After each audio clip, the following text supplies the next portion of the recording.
In the days after Gideon, the mighty judge of Israel, had freed his people from the grip of Midian, his 70 sons ruled in peace across the land. Gideon had refused kingship, saying that the Lord alone would rule Israel. But peace is fragile when ambition festers, and in the shadows, a plot of blood and betrayal was brewing.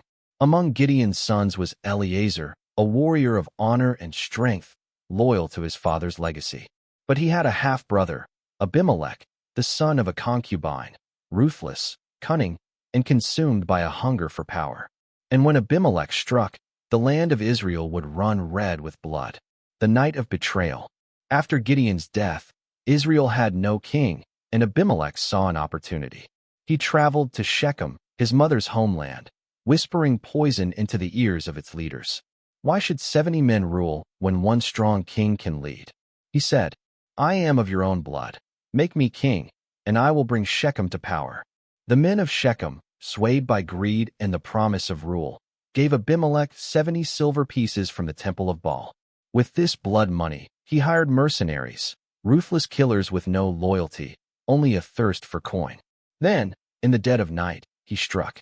At his command, the assassins stormed Ophrah, where Gideon's sons lived. One by one, they were dragged to the great stone of their father's house and slaughtered. The ground drank their blood as cries of terror filled the air. 70 brothers, 70 murders. But in the chaos, one survived. The escape of Eliezer. Eliezer had always been a fighter. When the assassins came for him, he fought with all his strength, slashing through the darkness, dodging blades and arrows. A deep wound opened across his ribs, but he did not stop. He ran. Through the forests and hills of Ephraim, he fled, his heart burning with one oath, vengeance. He fell to his knees on a mountain, raising his blood-stained hands to heaven. O Lord, my father's God, see what has been done. My brothers lie dead, and our house is in ruin. I swear upon their blood, I will not rest until Abimelech has paid the price. And the Lord was silent, but the winds howled in answer. The making of a shadow. Eliezer vanished into the wilderness. He found refuge among the outlaws and exiles of Gilead, men who had also lost family to Abimelech's cruelty. He trained. He waited. He watched. For 3 years, Abimelech ruled Shechem with an iron fist. At first, the people had cheered him as king. But the throne bought with blood cannot hold forever. Soon, whispers of rebellion spread. Abimelech turned on his own people, crushing dissenters, burning fields, killing without reason.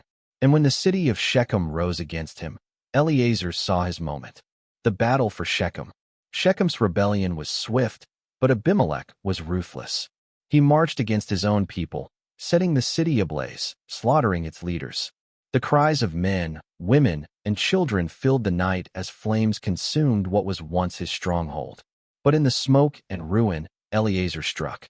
With his band of warriors, he ambushed Abimelech's men, cutting them down in the streets. Arrows rained from the rooftops, striking Abimelech's forces. Blood filled the gutters as Eliezer's sword sought the man who had butchered his family. But Abimelech was not yet finished. Enraged, he turned his army toward Thebes, a nearby city that had also defied him. There, he found the people hiding in a great tower, their last stronghold. As he ordered his men to burn it down, the Lord delivered justice.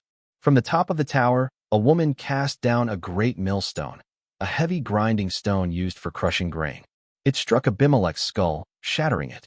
Staggering, blood pouring down his face, he called to his armor-bearer. "Kill me," he demanded, "lest they say I was slain by a woman." The soldier obeyed. Abimelech fell upon his own sword, his ambition dying with him.